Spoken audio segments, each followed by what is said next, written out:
ജന്മം പ്രയാസപ്പെട്ടിക്കാലം അത്ര വന്നു പിറന്നു സുകൃതത്താൽ എത്ര ജന്മം മലത്തിൽ കഴിഞ്ഞതും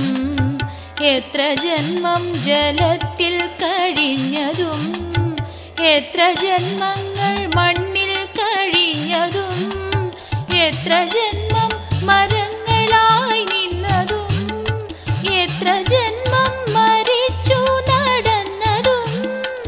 എത്ര ജന്മം മൃഗങ്ങൾ പശുക്കളായി അതു വന്നിട്ടീ വണ്ണം ലഭിച്ചൊരു മർത്യജന്മത്തിൻ മുമ്പേ കഴിച്ചു നാം എത്രയും പണിപ്പെട്ടിങ്ങു മാതാവിൻ